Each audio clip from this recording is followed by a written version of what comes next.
Here. I really appreciate everybody coming up to Telluride and Uncompaghre Watershed Partnership just over the mountain.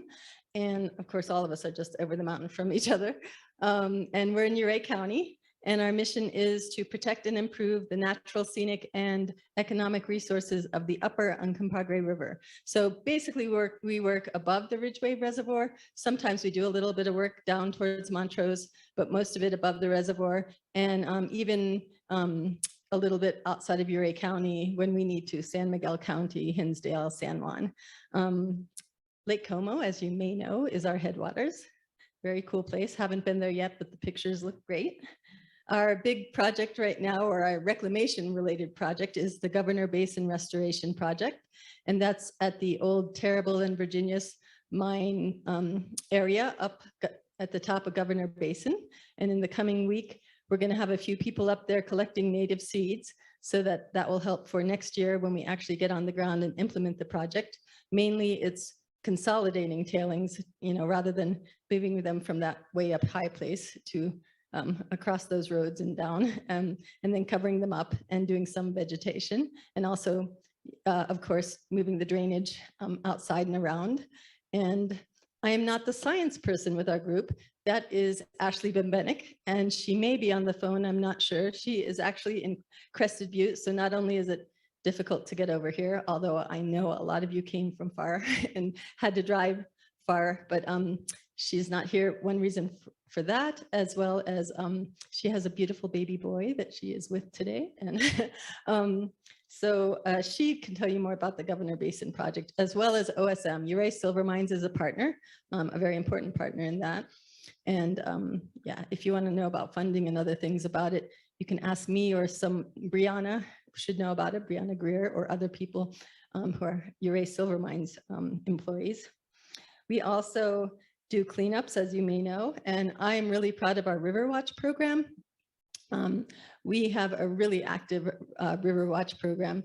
We have five foundational volunteers, and we have some extra volunteers that come in when needed, because we have 6 sites that we monitor mostly monthly, but we started to change that to every other month sometimes, because we're also now monitoring up in Commodore Gulch and up in Imogene Creek and some other places around the watershed, like Blue Lakes, that need some extra monitoring right now. So it's really great that it's all volunteers doing that. We of course have some expenses and me doing some of the coordination of that, but it's a really important program for us that I feel proud that we leverage the volunteers and funds that we have.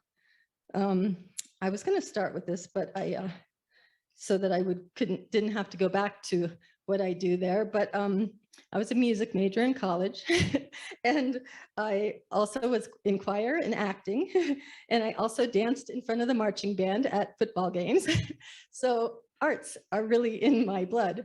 And I decided to become a writer instead of all of those things. And so I write for newspapers and magazines. And I love writing all kinds of things. I also like writing screenplays. So that's why I became an amateur filmmaker. So that's why I agreed to be over there in that booth. So I will be getting back there any second. But this next session is about engaging communities. And as I said, we have a science person at UWP, but I'm the community engagement person, communications.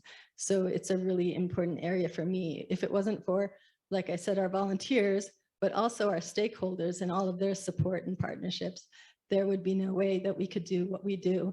And it's not always easy. We were just talking at lunch about some of the stakeholders that we're trying to engage and how there's some resistance. And so it's something you have to be creative about, not approach it just one way, and understand people, listen people. It's not just about talking at them. And so I'm excited for Alex to introduce our first Engaging Communities presenter. Thank you, Tanya. Thanks. Thanks, Tanya.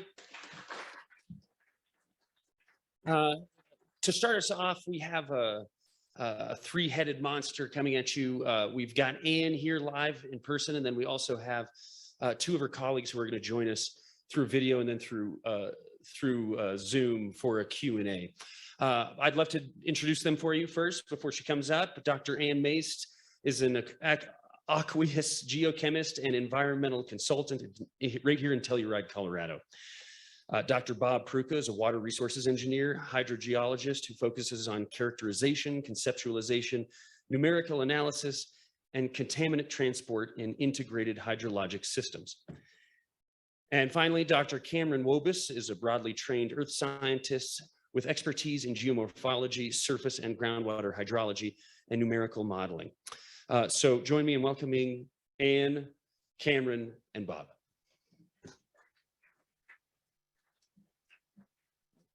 Yeah, got it. Okay. Thank you, Alex. The three-headed monster will begin here. We've managed to create the most complicated presentation so far, so hopefully it will all go forward. Okay. Next slide.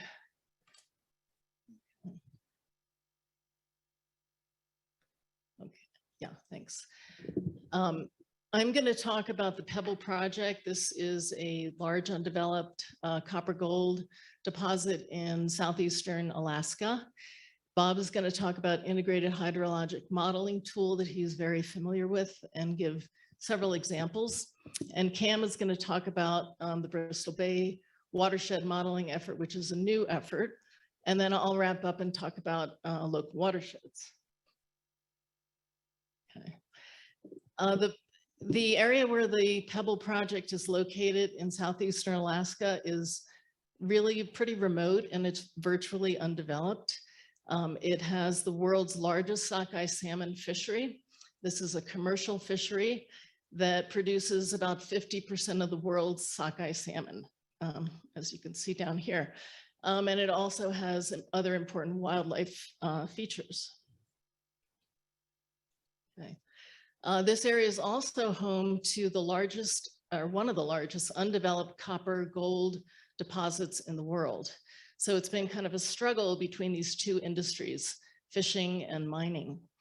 And we've seen several different scenarios for the development of the Pebble mine, which has not gone forward yet. One is a 20-year project, shown in the dark circles there. If you do one more. The deposit is twofold. On the left is Pebble West. That is a near surface deposit that is proposed to be mined, excuse me, by open pit mining. And it would have about 1.4 billion metric tons of ore and a little less of waste. And this would be a 20-year approach. But there's another part of the deposit that's deeper called Pebble East, which is also a copper, gold, moly, porphyry deposit. And that one has, of course, more ore and would be a 78-year deposit. The 2020 final environmental impact statement that was put forth by Pebble Limited Partnership just talked about the 20-year mine.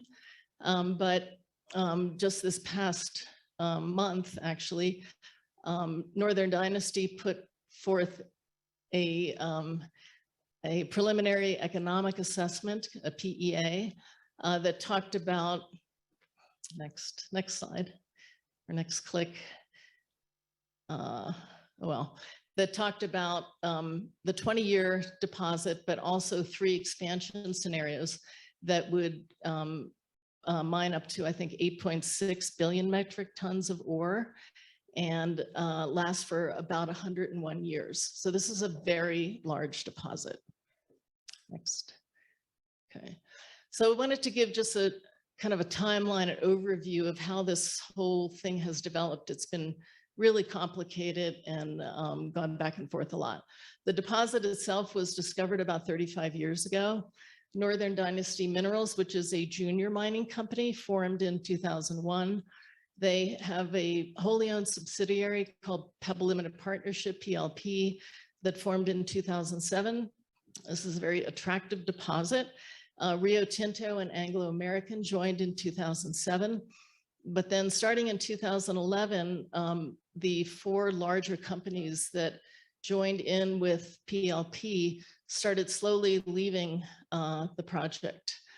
Mitsubishi, Anglo, Rio Tinto, and First Quantum all walked away. And then starting in 2014, we had a lot of back and forth with different administrations. Obama's EPA conducted a watershed assessment where they preliminarily found that it wouldn't be a good idea to deposit all that waste right on top of drainages that are used by salmon. In 2017, Trump said we need to boost domestic mineral production, so we want to go forward with Pebble. And then he later withdrew this preliminary finding that, you know, you shouldn't deposit waste in the drainages. And then in a real twist in 2020, Trump's son, Don Jr. and Tucker Carlson from Fox News influenced Trump, and they said, hey, we really like to fish and hunt here, so we don't think this mine should go forward. Shortly thereafter, the U.S. Army Corps of Engineers denied the Clean Water Act permit, and that's about where we stand now. But recently, the Biden EPA has resumed evaluating this 404C Clean Water Act permit and hopefully protecting part of the watershed. So next slide. Okay. Yeah, so this has been a very large collaborative effort to do an independent evaluation of the potential effects of the mine on mostly on fish and water quality, but also water flow. The native communities are concerned because there's subsistence fishing that they have conducted for a very long time. There's a long list of nonprofits that have been involved in this effort, academic institutions, for-profit associations and companies mostly related to the fishing industry, and then foundations, the Moore Foundation and Tiffany and Company. The Moore Foundation had a long history of funding science, and they funded this effort that Cam and Bob and I were involved in. Next slide. So as I mentioned, this was evaluating the potential mining and also post-mining effects of the developing the deposit on the local hydrology, water quality, and salmon populations. And Cam and Bob are going to talk about some examples of using this kind of watershed approach, including two of the peer-reviewed papers that came out of this, one in 2015 that Cam and Bob and others published, and then one in 2020 that the three of us published related to water quality. So take it away, Bob, by video.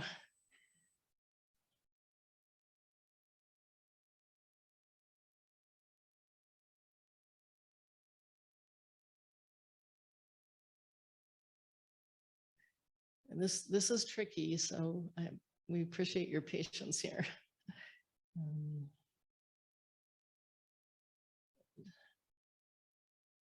Version you can add on more advanced. Yeah, I think there you go. That's the beginning of it. My name is Bob PRUCHA. I'm going to talk about an overview of the integrated hydraulic modeling tool MAEST, developed by the Danish Hydraulic Institute, DHI. And we'll show you a few quick example applications: Flagstaff, Arizona, Snake River in Summit County, Colorado, and Pebble Mine in Alaska. So the MAEST hydro diagram that gets showed a lot of places is shown on the left here, and it shows basically the primary hydrologic processes: channel flow, overland flow, unsaturated zone flow, and groundwater, all sort of being modeled and interactively tied to each other. And you see snowmelt and evapotranspiration are calculated as well.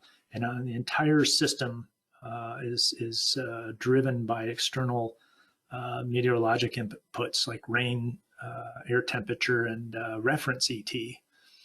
And this is a significant advantage over historical modeling tools that really just focused on individual processes like groundwater, surface water. So this dynamically couples and provides a much higher level of understanding of how systems operate. There's a variety of choices in spatial and temporal scales. The processes time scale are time scale independent and automatically controlled. You have a choice of which processes to couple. The surface channel code is shown as Mike 11, but the updated software is actually Mike Hydro. It's FEMA approved. One big advantage to this code is that it has the fully integrated advective dispersive fate and transport that can be done in each of these processes as well. In addition to the Mike hydro flow modeling, integrated flow modeling, and advection dispersion, you can add on more advanced ecological modeling capabilities of looking at various water quality processes and how those affect the ecologic system. You can run specific problems about metals in the stream, or nitrates, phosphorus, nutrients overloading the system. Very powerful set of tools that can be used in addition and on top of the MAEST tool. The first example I'll show you here is the Flagstaff, Arizona study that we looked at doing post-fire evaluations. We modeled the entire watershed, and a lot of this was being driven by their concerns about fire occurring uphill of the town and inundating the urbanized area post-fire. And so we looked that included all the structures, and we looked at burns scenarios and forest treatments, and then assessed the risk and performance of the system. Another site we've used MAEST at extensively for more than 20 years is actually this Department of Energy site, Rocky Flats, and between Golden and Boulder, Colorado. We applied the tool for years on a number of applications, from assessing engineered landfills to engineered wetlands to managed ponds. And the whole point was really to focus on what was the hydrologic change to the system due to converting it from a former nuclear bomb part manufacturing facility, more than 800 buildings, to a natural wildlife preserve. The Snake River in Summit County, just up the hill, which is an alpine snow-driven watershed, includes a basin and Keystone. It's experienced a lot of rapid growth recently. Very similar problems as the San Miguel Watershed. Has more than 100 legacy mines. A number of these leak mine drainage and impact the water quality. EPA has been involved there. And they're also suffering problems with pine beetle impacts and the potential for fire. And last but not least, the proposed Pebble Mine. We developed as part of an evaluation of the proposed mine, a baseline integrated model. The boundary is shown here on the right in black. It's located in southeast Alaska, near the Cook Inlet. And we modeled a number of streams that support all 5 species of salmon.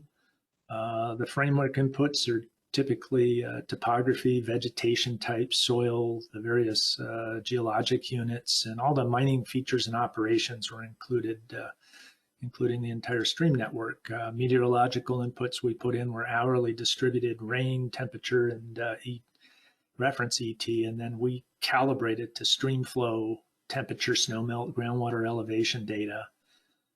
And the model reproduced integrated hydrologic conditions quite well. You can see in the upper plot here, it's a surface discharge. The model is simulated as the black line.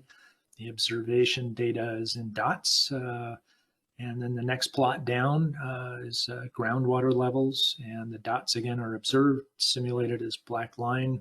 Again, captures the seasonality and magnitude of the fluctuations. We also simulated ET and overland ponding.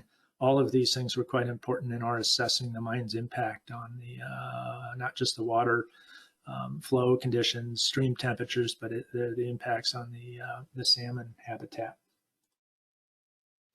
And we also had an opportunity to simulate fate and transport of copper from tailings facilities. And so we assessed releases of copper in different scenarios that the mine hadn't really assessed. And then we used MAEST to simulate what was the estimated copper concentration in streams from sources and tailings that sit above ground surface or the native ground surface, and had a pretty useful set of output that we could use to in our evaluation of the system. And finally, in a recent mine plan evaluation, we found that the mine hadn't considered realistic impacts of long-term post-closure their system, and that the pit lake actually does overtop when you consider all the inflows from groundwater and surface water. So we predicted how long it would take, and downstream impacts. So my name is Cameron WOBUS. I'm with Linker Technologies out of Boulder, Colorado. And as Bob noted, we spent a fair amount of time developing an integrated hydrologic model of the Bristol Bay watershed near the proposed Pebble mine. So I'm going to give a little deeper dive into some of the other applications of that model, and also give an update on how some of the stakeholders in Bristol Bay are currently thinking of using it in the future. So one of the things we wanted to look at with this model was the effect of climate change on hydrologic processes in this watershed. We know that salmon are very sensitive to things like flow and water temperature, so we wanted to explore how those things might change in the future and how they might potentially alter salmon habitat quality. So to do that, we looked at climate change scenarios in 2050 and 2100, and we evaluated the effects of those changes on salmon habitat quality and quantity. So just to recap some of the key outcomes from that modeling, this slide on this side shows another version of a calibration to the modeled, to the observed flow. And so in blue here is the observed flow at a particular gauge site, and in red is the modeled flow at that gauge site. And the main thing I wanted to point out from this slide is that we did a really good job of matching the timing of the spring runoff event. So this is the spring runoff in 2005, 2006, 2007. We do less of a good job of matching the magnitude of it, but the timing is kind of what I want to draw your attention to. We don't do as good a job of matching the fall runoff events, except in some cases. And the reason for that is because the climate change, or the baseline climate data we used, maybe doesn't even capture some of those smaller storms that fall in the fall. On the right now is a plot of stream temperature calibration. Again, just drawing your attention to the fact that we capture the general annual cycle of stream temperature fluctuations, as well as some of those diurnal or monthly or kind of weekly fluctuations you see in here. So bottom line is our calibrated model did a pretty good job of matching the key aspects of the runoff and the key aspects of the temperature. So when we ran the climate change models, one of the main things we found was that climate change affects the rain-snow balance pretty significantly. And so this is a plot here of the percent of the winter storms that are falling when the temperature is more than 0 degrees Celsius. So even though we're in Alaska, we're in a maritime climate, and in the baseline, roughly 30% of the time between December and March, a precipitation event falls as rain. But in those future climate change scenarios, and you don't have to pay attention to the names of them, in almost all of them, the percent of winter storms falling at a warmer temperature, meaning they're likely to fall as rain, is 70, 80, even 90%. And so that really decreases the amount of snowpack that you can build up in these waters. What that does is it eliminates that spring freshet. So this blue line is this identical to the one I showed you a couple slides ago. So these are the big spring runoff events in 2005, 2006, and 2007 that I drew your attention to. And now, instead of having those big, huge runoff events, we see these smaller winter peaks. And what that means is that we could be really changing the ecosystem in fundamental ways. We may alter the suitability of the gravels for spawning. We may alter the ability of salmon to out-migrate because they kind of ride that big spring wave out to the ocean. And also we might just lose those flow cues that allow those salmon to come out of the gravels when they're just recently hatched. Stream temperature, we also saw some pretty significant changes. So these are box and whisker plots of all the places where we monitored stream temperature in our modeling domain. So over here on the right, you can see a box and whisker plot from the year 2100. The top is this is the 75th percentile, 25th percentile, and the median. And what you see here is that in the baseline, we have basically 0 days above 25 degrees C throughout the model domain, with the exception of a few outliers. As we get out to these climate change scenarios further to the right, late in the century, we see that we're, seeing on average, 2 or 3 days per year above 25 degrees C, and 75th percentile as high as 8 days per year above 25 degrees C. Potential impacts there are, acute temperature mortality, changes in incubation timing, and also enhanced toxicity of metals. So what we're doing now is you can see from all these slides how powerful this tool has been, and now we have a group of stakeholders in the area who are interested in taking this a step further. So we have funding committed from 3 local groups, NGO, tribal, and industry, to model the entire Nishigaek watershed shown in this pink outline here, relative to that yellow outline, which is what we've modeled so far. And the primary motivations here are to better understand baseline conditions, to assess the impacts of land use changes or potential new mines, and also to assess future climate change impacts. But additional applications of this model could also be to characterize baseline watershed health as a platform for smaller scale or nested integrated models, for example, to look in more detail at water quality in particular parts of the watershed, or even to evaluate particular proposals for hydropower, for example. The idea, though, is that this is going to be a living model that could be improved with new data, new questions, and new users. And this is where we feel like this approach or methodology of getting a whole bunch of stakeholders at the table to develop these sorts of tools could really be applied to the San Miguel watershed.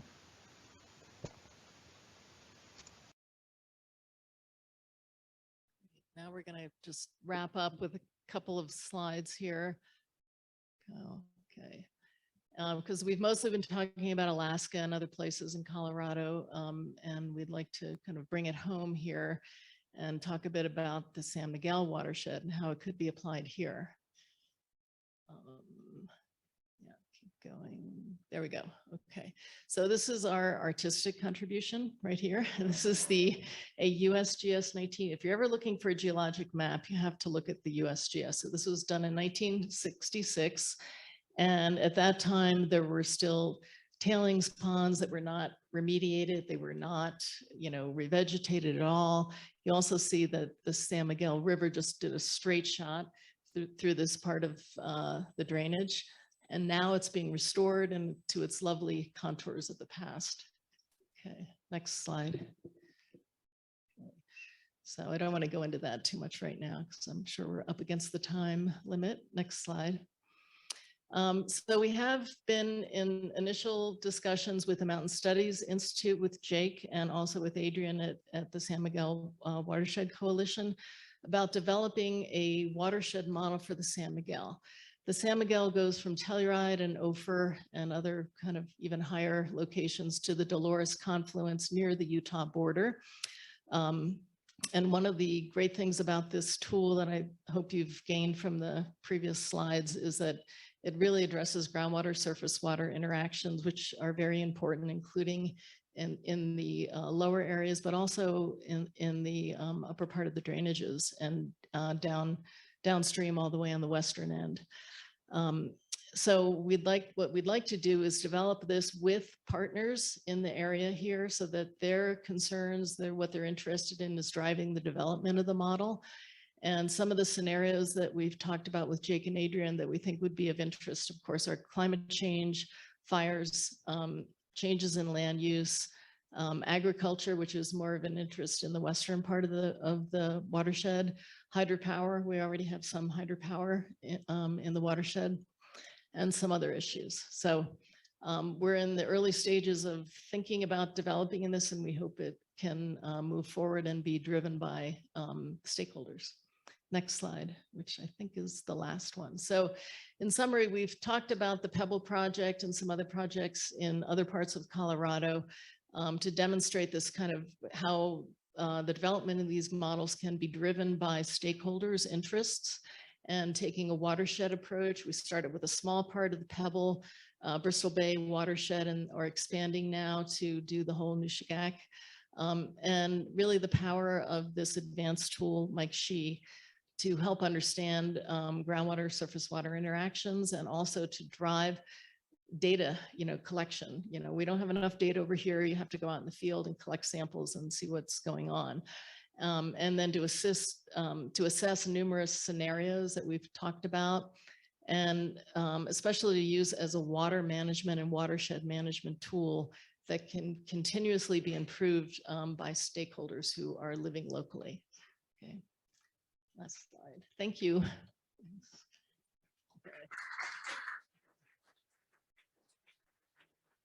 Thank you, Ann. Thank you, Cameron and Bob. If you can hear me, we do have a little bit of time for some questions.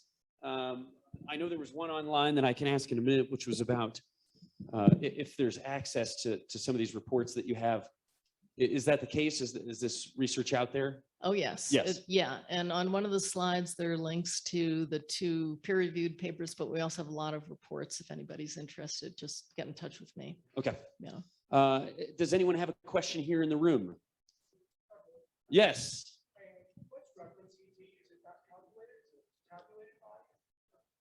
The question was, Yeah. what is reference Bob. ET? Yeah. It's obviously evapotranspiration, but what reference, yeah, I hope Bob. Bob, Yeah. can you Yeah, hear us? I can Bob, hear. or Can you if hear me? us? Did you hear that question? Yes, I did. It's a Penman-Monteith reference ET that is provided to the model externally. And then the model calculates an actual ET based on local conditions. Yep. Thank you, Bob. Anyone else?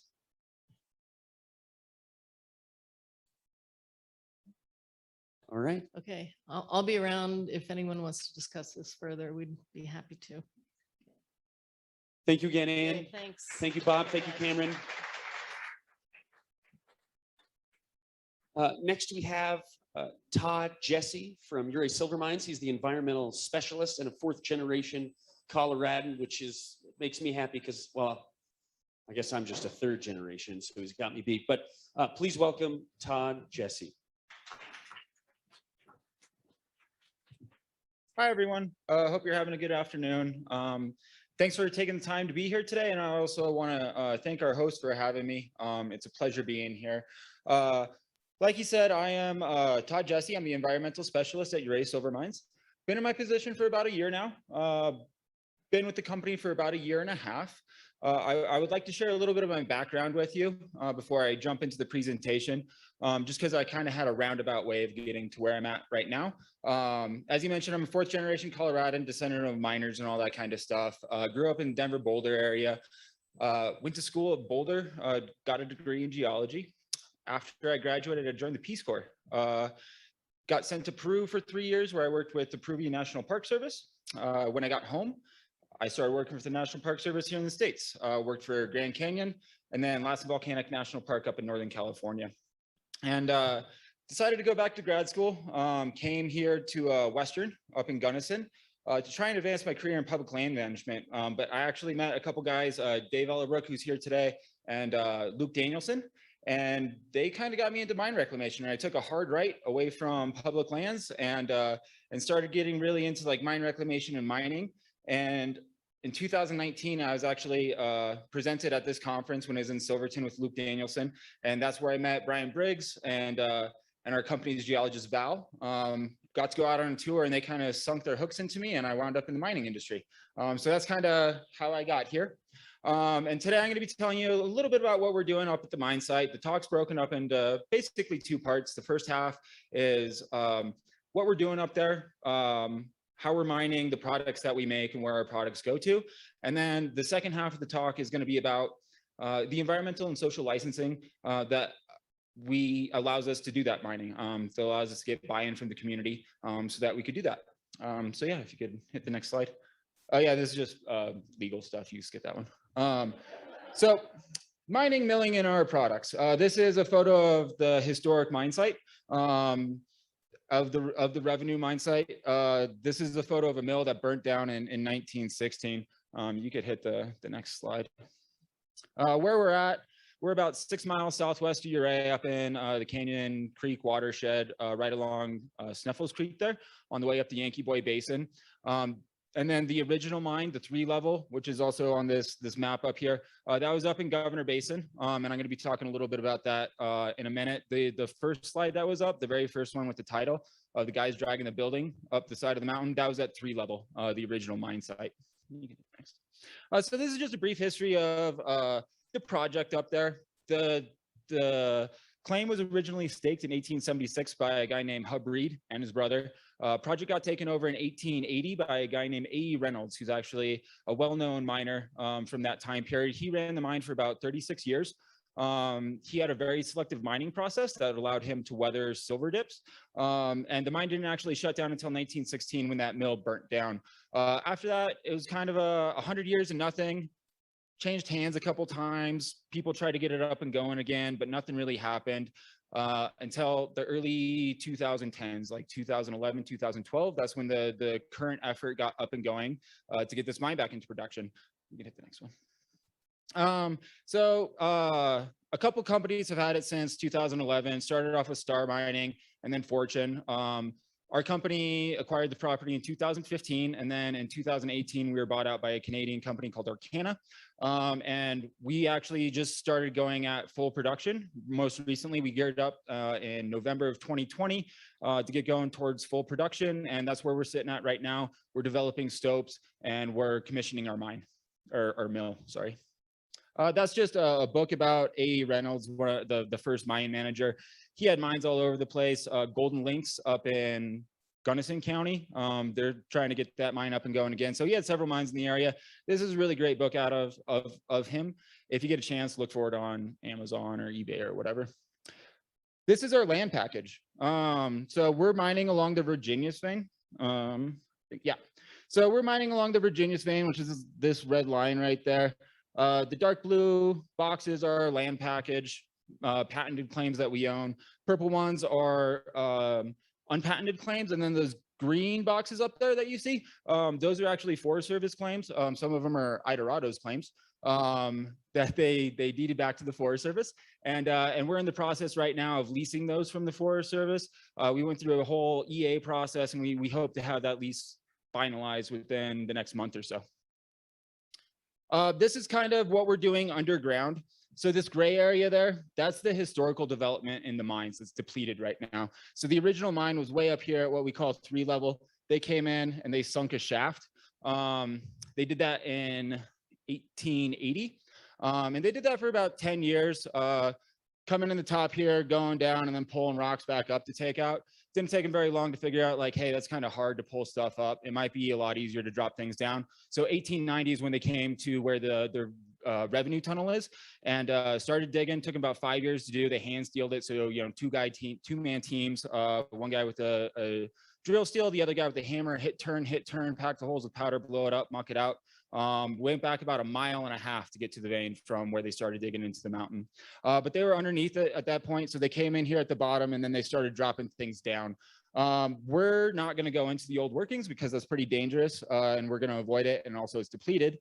So there's not a whole lot to get in there. So what we're doing right now is we have 3 vertical raises. We're going up, and then we're making levels off of those raises.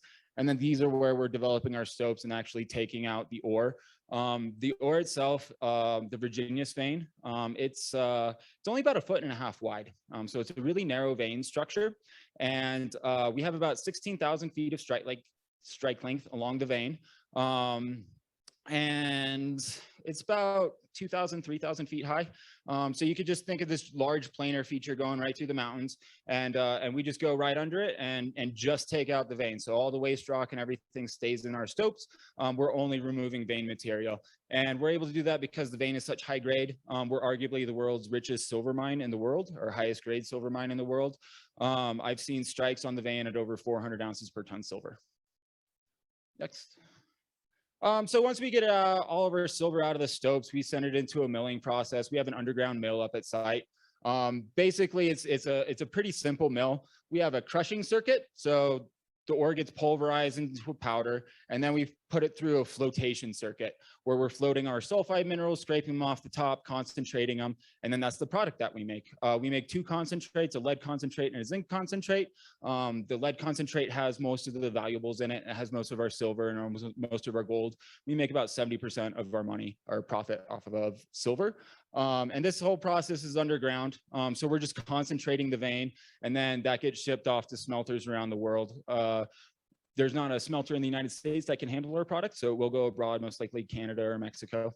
And we're just making a concentrate of the vein. We're not actually making the metal itself. Yeah, next, please. And so once it gets away from us, it's refined and everything. And like I mentioned earlier, our principal product is silver. And silver is it's a very important metal in renewable energies.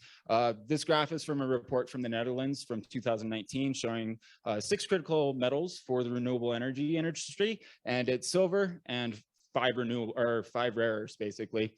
And the Netherlands is projecting that silver production alone for the Netherlands, just for solar panels, is going to have to go up 250% by 2050 in order to meet our goals. So there's a massive shortage right now of the metals needed to make the infrastructure for our renewable energies. And silver is the least of it. Silver has to go up 250%. As you can see, some of these rare earths, they have to go up, 1,200%. So silver is what we're after though. And as you can see, production needs to go up. This is just another graph showing the amount of silver that's used in solar panels every year. As you can see, it's increasing almost exponentially as we're putting in more renewable infrastructure. And this trend is supposed to is expected to continue. And so the mine is a renewable energy company. That's where our product is going to. And then it's also used in electric cars. So a full electric vehicle, it uses about 25 to 50 grams of silver per vehicle. So a lot of our product is going into electric vehicles as well, especially with, say, the most recent executive order from Biden stating that half the government, the federal fleet, has to be electric by 2030. So that's where our product is going to be going. Next, please. And in order to do all this, we need a workforce, right?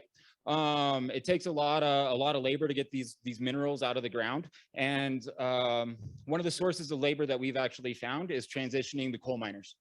So a lot of the coal mines in Gunnison County up around Paonia they're shutting down. Those workers don't really have good alternative job options, but the mine is able to transition them relatively easily into hard rock mining out of coal. Does take a little bit to get used to for them, but some of our best miners are actually from underground coal mines, which is pretty cool. All right, so environmental and social licensing. This is what it allows us to operate in Ouray County. Next, please. So this is actually my favorite slide in the whole presentation. It might kind of look boring. It's just a list of all of our permits. But I think that this is the reason why mining should happen here in the United States. As I mentioned earlier, I used to live in Peru for a number of years. And a lot of places like Peru do have environmental legislation, but it's not readily enforced. Here in the United States, we do have these systems in place to hold us accountable, right? To keep us in check, to make sure that we're complying with the standards that we agreed on as a community. And so I think this is a social and environmental justice issue. We're the ones here in the United States that need this infrastructure. We should be the ones that bear the cost of that.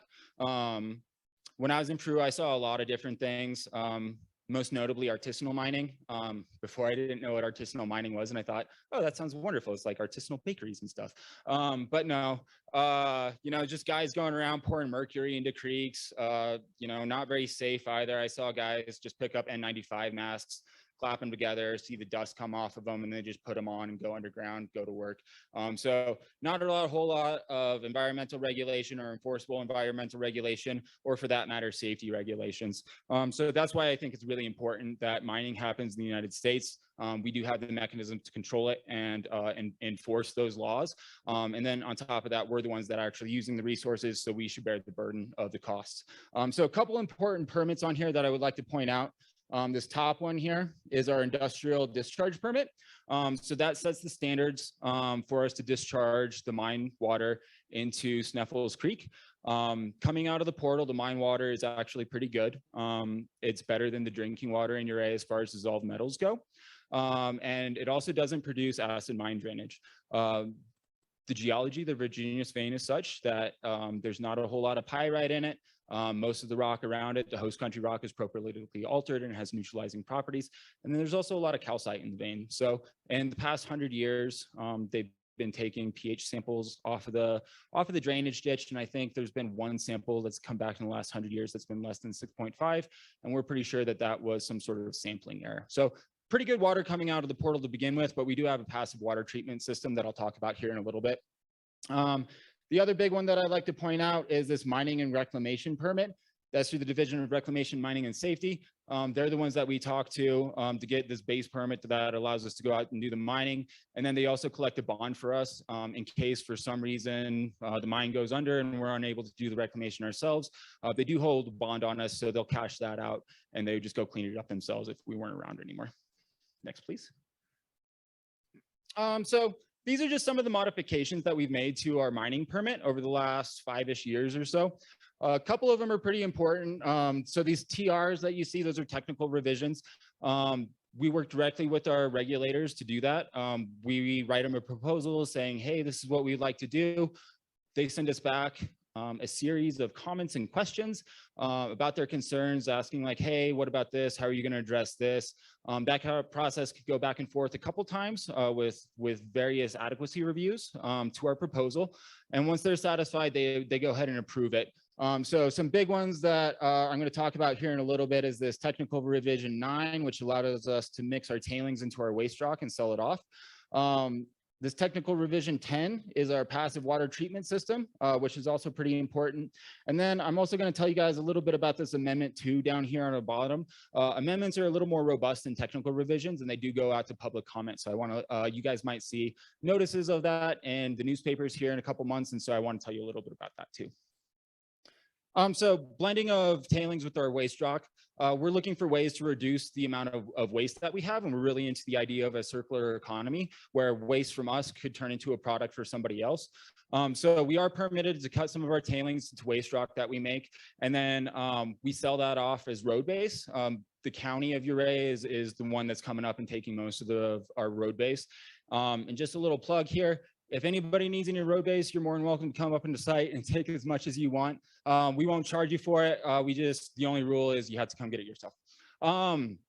Yeah, but we are also aware of mistakes that have been made in the past, right? So like, Grand Junction, half Grand Junction was made out of uranium tailings and then they had to take it all down. So we're aware of mistakes like that have been made in the past. And we do sample materials before they leave site. We do a synthetic precipitation leachate procedure and acid-base counting to make sure that we're not spreading anything nasty out across the countryside. And we were recognized by CMA in part because of this. And we earned a sustainability award for this, or at least in part this, which I'll tell you about a little later. This is our flow diagram for a passive water treatment system that we have up on site. So water comes out of the portal. We'll dose it with a flocculant. From there, it goes into a settling pond where turbidity gets knocked down because the flocculant's grabbing onto those sediment particles, and then it gets put through a filter and then into a sulfate reducing bioreactor, which is kind of a fancy name for a beaver pond, like a man-made beaver pond kind of thing. It's got a whole bunch of organic material down at the bottom of it. So water upflows through that. It's 4 feet of manure, wood chips, straw. We put some limestone and some road base in there too. Road base is for porosity. And there's microorganisms that live in that organic layer, and they chew up all the metals as the water passes through there. And then from there, it goes into an open flow channel, into a conveyance pipe, and then down a waterfall, into an aeration pond. And then it's discharged out into Sneffels Creek, nice and clean. Here's just a couple photos of the ponds themselves. This is a settling pond. This is our sulfate reducing bioreactor. You can see the organics in there. This picture was taken in the wintertime when we were still constructing it, so you can see some of those organics. And then this last photo is a nice photo of our final aeration pond. And then, yeah, this is the Amendment 2 that you guys might be seeing in the newspapers here pretty soon. So what happened is this is the Governor Basin area where the original mine site was. And in 2015, a previous operator decided to pull up a hole, a vent hole in that region. And they did that for ventilation, and they put this shipping connex up there. Turns out that shipping connex was part way out of their boundary. The original boundary up there is only 100 feet by 100 feet. And so the tail end of that red connex right there was sticking out the back end of it. We did a little work up there. We buried that connex. And when we did that, we realized that, hey, the previous operator put this outside of the permit boundary. So we're working with the Division of Reclamation, Mining and Safety to expand that permit boundary. And it's just going to be right there on the waste rock pile. We're not going to disturb any more tundra. We're not going to expand the footprint of that pad or anything like that. But a permit adjustment does require an amendment. So that's what you might see in the newspaper. And then, like I mentioned, we're fully bonded in case we close early or unexpectedly. The state can come in, spend that bond to reclaim the area. Next, please. Yeah, and then social licensing stuff. We do a lot of things in the community just to get buy-in from our neighbors. So this photo up here, there's an elderly gentleman in the area. He owns the Bachelor Syracuse mine, and he comes into our offices and chats all the time, asks how we're doing. He has cancer and he's not doing so well, and his sidewalk's falling apart. So we sent a couple guys over to fix his sidewalk. We put in bathroom buildings in the watershed so that people actually use the facilities to cut down on contamination in the watershed itself. And then I really like this photo. This is of a tour that I went on with Dave, and Ann was there too, of the erased silver mines. That was the first time I went underground. So that's really what got me hooked and interested in this mining thing. Next, please. I'm also on the Uray Ice Park board, as is Brian Briggs, our CEO. We're currently working right now to transfer about 3.3 cubic feet per second of water, leasing that to the ice park so they could get off the water, or the city's water system. It's just another example of stuff that we do to become part of the community. And then the road to get up to the mine site is a historic road. In the wintertime, it could be pretty dicey, and a lot of ice climbers like to go up there too. And so we worked with the local communities to create a parking area for the ice climbers just below where we closed the gate to go up to the mine so that they could still access the area. Just another example of how we work with conservationists and recreationists in the area to get things done. I'm not going to go through all these because it's just going to sound like me bragging about all the stuff that we do, but those are some of our partner organizations that we work with in the area. And then a couple of little reclamation projects. We worked with the Forest Service and Trout Unlimited to clean up the Atlas tailings, which is our neighbor to the northwest of us. These great tailings right there had a whole bunch of arsenic in them. So Trout Unlimited went up there and they worked with Reams, a contractor company, to reclaim the area. It looks great right now, actually better than it did before. It's the greenest part of the valley right now. And then this is the Governor Basin project that was mentioned a couple people ago. This is all the waste dump from the Virginius mine. As you can see, it's a different color than these terrible dumps down there.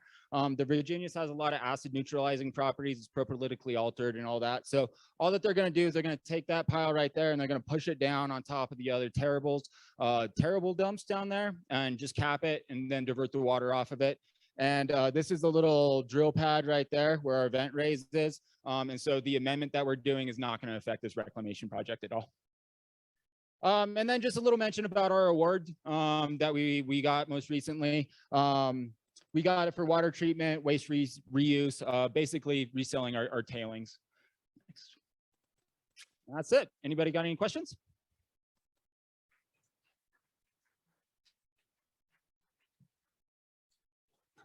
Todd, sorry to scare you. We do have a question from online.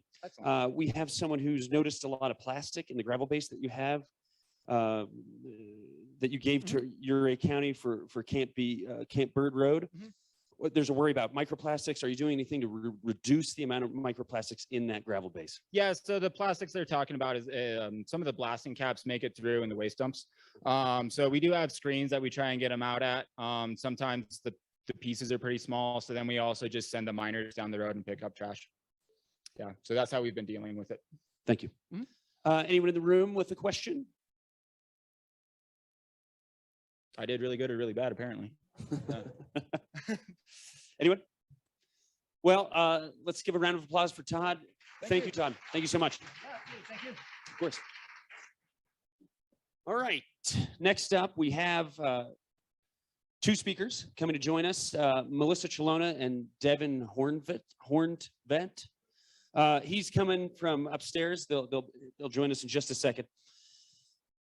Melissa is a professional environmental engineer for engineering analytics, and she serves as an environmental consultant for public and private ventures, including reclamation activities in Washington, Utah, Wyoming, Colorado, Florida, Texas, and Canada for over 22 years.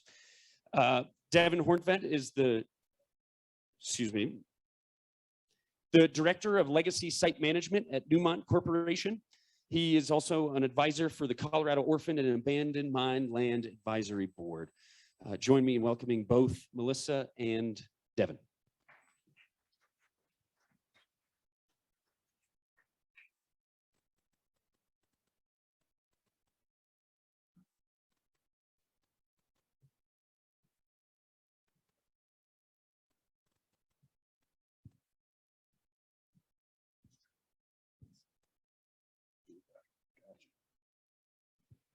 Hi, everybody. Thanks very much for welcoming us here.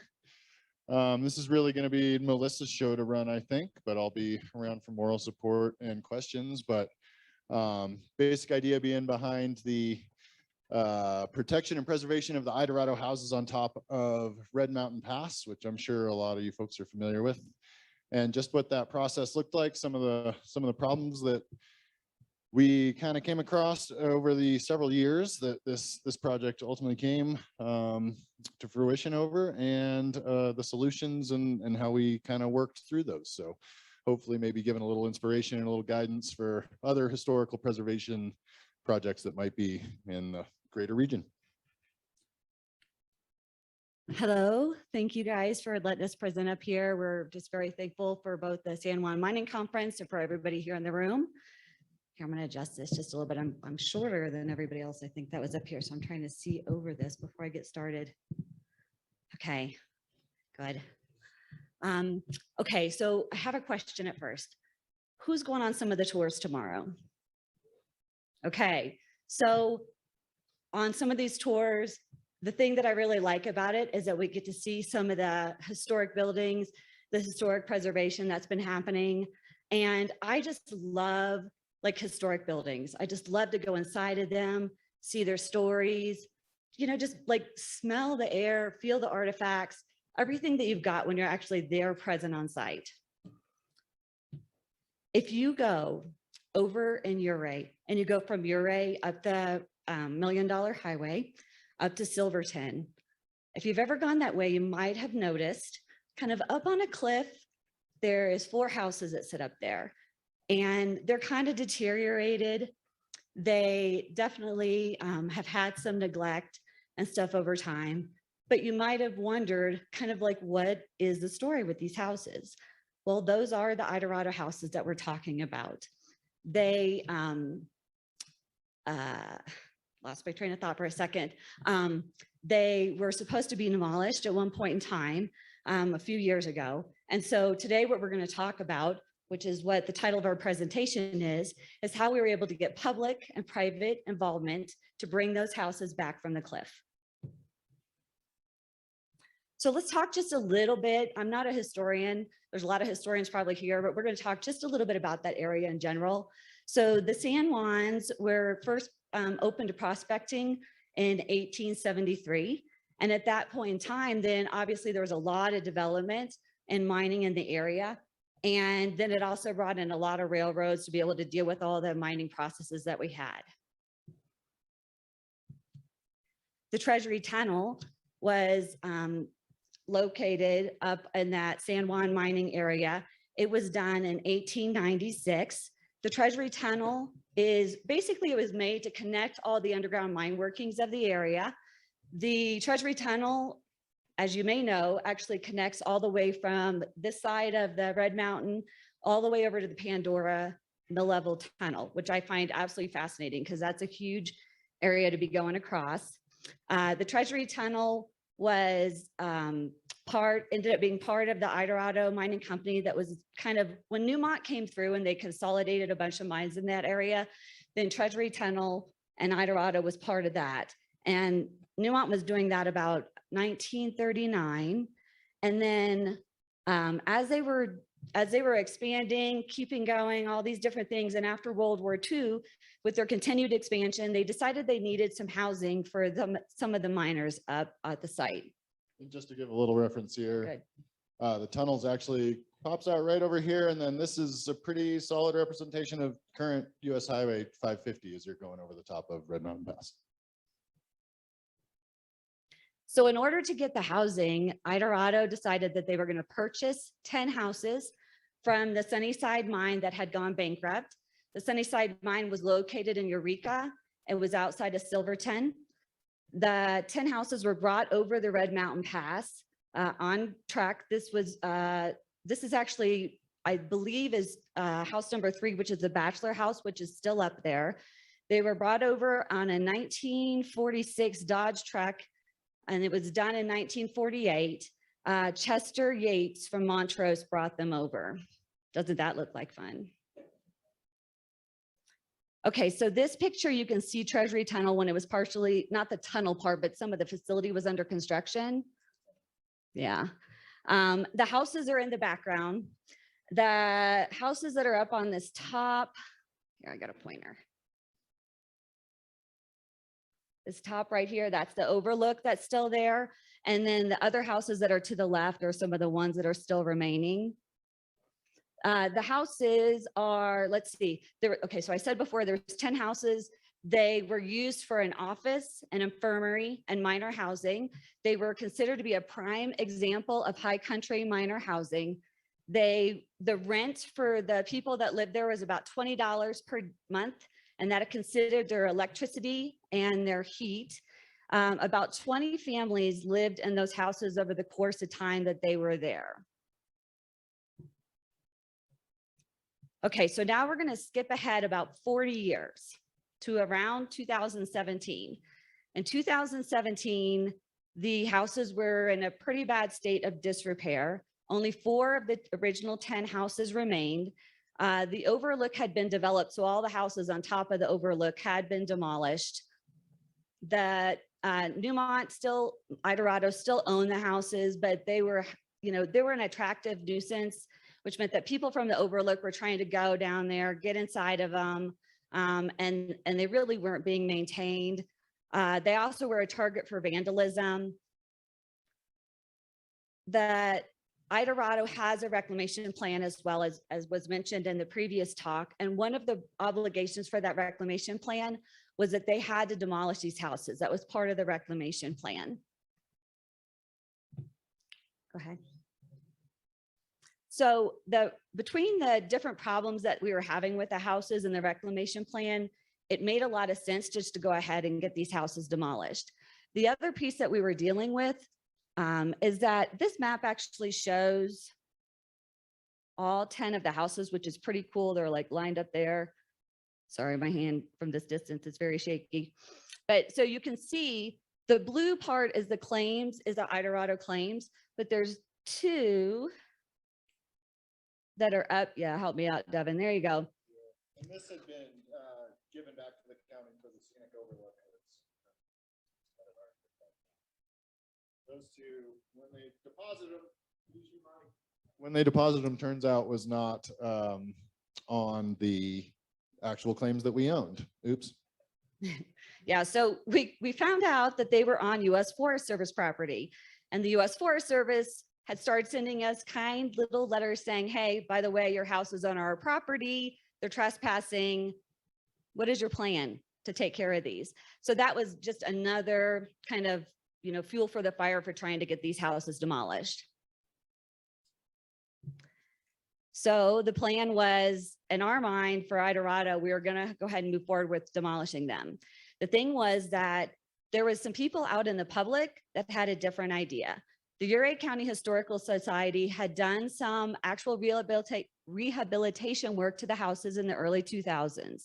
They'd watched the houses basically deteriorate over the years, and they knew that we were probably going to be doing something about it. But they were really interested in trying to save the houses. So they had actually started working with the Trust for Land Restoration, and they had designated Pat Willits to be their spokesperson for this project.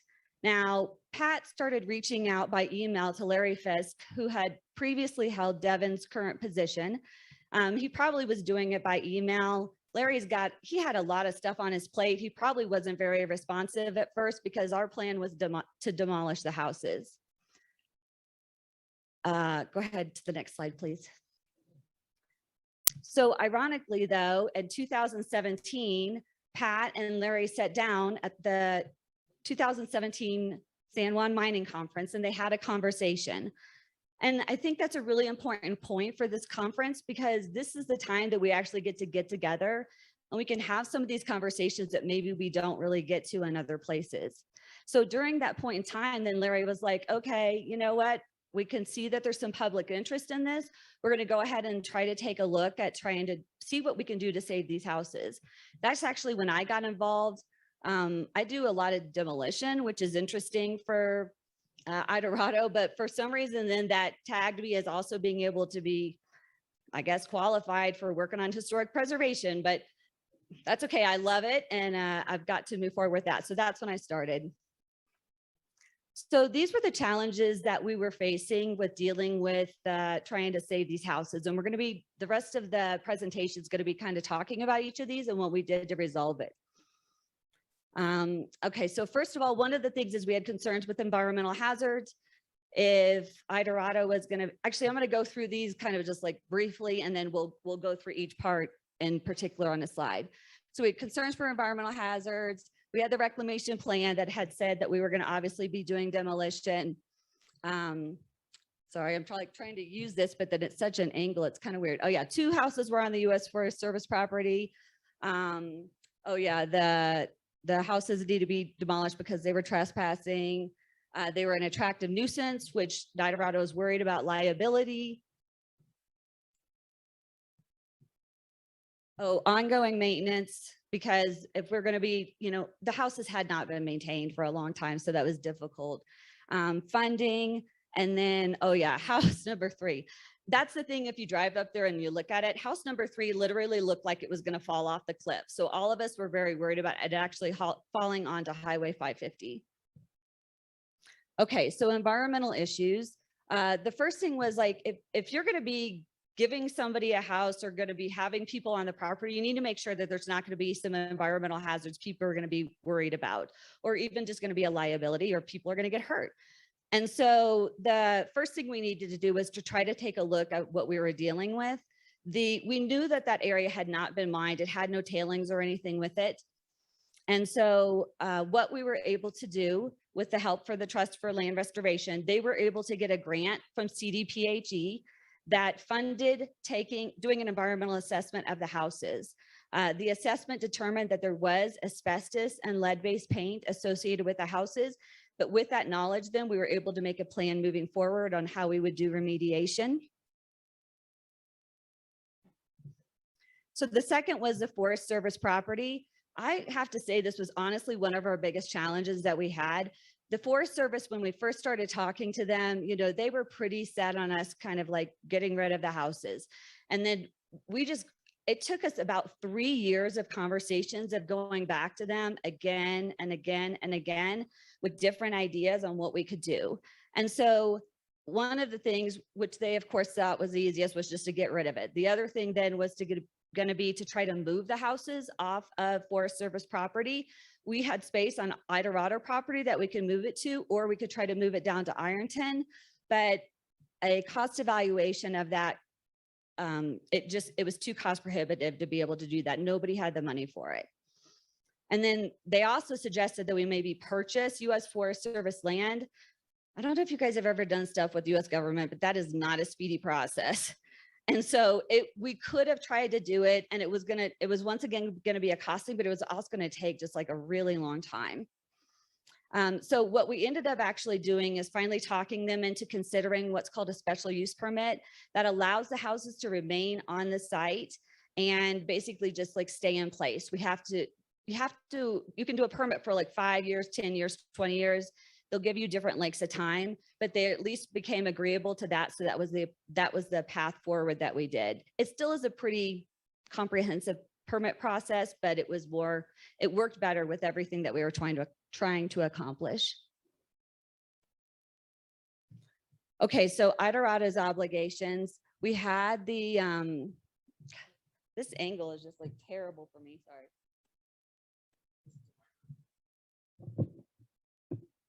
Just the microphone.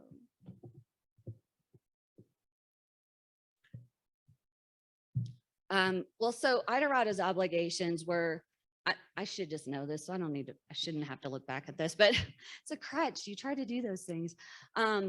So Idarota's had obligations as far as just trying to make sure that if we were going to be giving the house away, that somebody was going to be maintaining it, and that that it wasn't going to be falling into disrepair.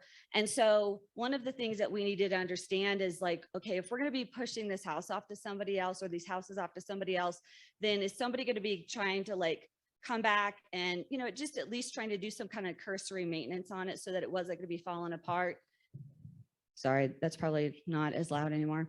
And that, just so that we had an understanding on what was going to be happening with that. And so counties and, they typically have these historic places already. And so they're used to kind of doing those kind of pieces. And they were, basically able to take on that piece for us so that we kind of had ongoing maintenance, as well as just dealing with ongoing insurance for liability issues. Okay, so then we've got to deal with house number 3, which has the structural issues. We really thought that was a big deal at the time, to the point that even though we were able to work out arrangements for dealing with the other 3 houses, and we were going to be able to save those, we really thought we were going to have to demolish house number 3. Now, as part of the permit process that we have to do with the U.S. Forest Service, then we had to do an archaeological evaluation. Now, by chance, when we did the archaeological evaluation and I was reading through the report, they had a statement in there that said that the house, when you looked at the house, like at the foundation, it had shifted off part of the foundation. When you look at the archaeological report, that they had also done one about 20 years before, and they had noted in there, because they had photographs and they had evaluated it, that the house had not shifted in 20 years. So at that point in time, I was like, okay, all of us are assuming this house is going to fall down the mountain, but none of us have actually had a structural engineer out there to take a look at it. We're just assuming it from what it's looking like. So at that point in time, we went back to Trust for Land Restoration and said, hey, let's try to take a little bit bigger look at this and see if maybe our assumptions were incorrect. And that ended up actually being the case, is that the house, once it was structurally evaluated, was perfectly sound. There was an addition that is on the backside. You can see on the left side there, right by Devon, that was falling away from the original house. Trust for Land Restoration had that removed because it was separating and it was not part of the original historic piece of the house. This is the part I basically already went over, but you can see, go back for just a second. You can see how that house basically sits up on that cliff. Now I just took this in August of this year. This is not an easy place to take a photograph because you basically have to stand on the highway. But at that point in time, the addition on the back has been removed off the back. So it looks less precarious than it did before. Okay, so then the last part, which is always, honestly, I think the biggest part of dealing with historic preservation, is funding. So neither Idorado, the county, the Trust for Land Restoration, Uray Historical Society, nobody had a huge pot of money to try to get this done. And so the way that we dealt with this was really trying to do this big collaborative effort where everybody took a piece of the pie. Everybody helped with the permitting. Everybody helped with getting the environmental evaluations done. Everybody helped with just like all the coordination, going to the meetings, every piece of it that we had. And so by everybody kind of pulling in together, and then as well as Idorado being able to donate land, they donated all of my time to try to help with this process. They had attorneys that they needed to use to be able to try to write up the contracts. All of this was kind of a collaborative effort and able to get this done with the minimum amount of money. Okay, so back to the original piece, these were the challenges that we had. It took us probably about 3.5 years and a lot of persistence, a lot of going back to people over and over again about, hey, what else can we do? How can we do it cheaper? And then honestly, I feel like with a little bit of luck, I feel like that structural piece was something that we really didn't, we didn't expect, but it was, it was kind of lucky. It was like, well, this isn't exactly what we thought it was. And so they feel like with, a lot of people's efforts and a little bit of luck, then we were able to get all of these challenges checked off our list. So the current status of the houses is that the land and the houses have all been donated to the, I actually think it ended up going to Uray County and not the Trust for Land Restoration. If Pat's in the audience, he can clear that up. So they have done rehabilitation as far as roofing on some of the houses. So a lot of the roofs were in really bad repair. And so they've been able to get that done. They've added a bunch of signage, which is what is posted here. That really helps people to understand what the houses are about. It gives them information, but it also helps people to not go in there and like vandalize and be respectful of what the property is. And so that really helps towards promoting that, kind of keeping that historic preservation. I feel like there's some other things that we've gotten done, but that's the big gist of what we have gotten done on that piece. There is a lot of people that were involved in this project. I know that, I think there's even people in this room that that helped with this, and I'm sorry if your names are not up there. This presentation is done from Idaro's perspective, from our perspective as a consultant, and I know Trust for Land Restoration and Uray County Historical Society, as well as the Board of County Commissioners, had a huge amount of input on how this project went and helping with it. But I don't have a comprehensive list of everybody's names, but these are the people that we are aware of, and we really are thankful to everybody that could help us with it. Yeah, I just second that. And also I would point to, if anybody does want some more information about the background, the Uray County Historical Society put together a wonderful video that has interviews with folks that actually lived in the houses, goes more into explanation of the transport of the houses from Eureka up on Red Mountain Pass and the entire background. Just Google Idaho houses and Uray County Historical and it should pop right to the top. Would urge anybody who's more interested in checking that one out, because they really did an incredible job with that. Thank you guys so much. Does anybody have any questions?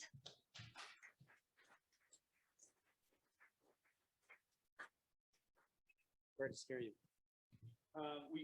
We do have some online questions for you.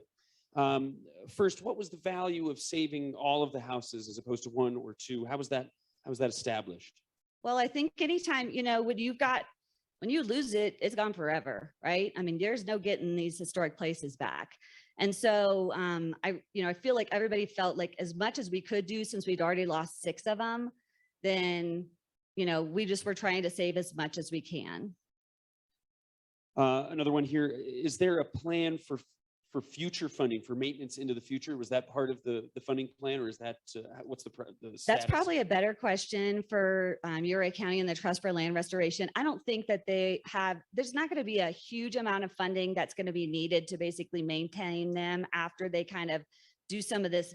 In my understanding, Pat had told me, and this really stuck in my head, is what they were told is if you keep the head and the feet dry, so it's like if you keep the roof on it and you keep the foundation dry, then those houses, as they said, are going to last for hundreds of years. And so as far as a lot of ongoing maintenance, I don't think there's going to need to be a lot of funds for that. But if the asker is volunteering, contact Uray County Historical. Absolutely. Yeah, if this person on Zoom is interested, certainly contact Uray County about the ongoing maintenance. Do we have any questions in the room? Well, once again, let's thank both Melissa and Devin for their time. Thank you so much. Thank you, Melissa. Yeah, thank you. Yeah, thank you. We are heading off to a break right now, but before you go, I wanted to give you some more updates about tomorrow for the tours. All the tours are going to be meeting at the Lawson Park and Ride. So both the morning and the afternoon, the meeting is at the same spot. If you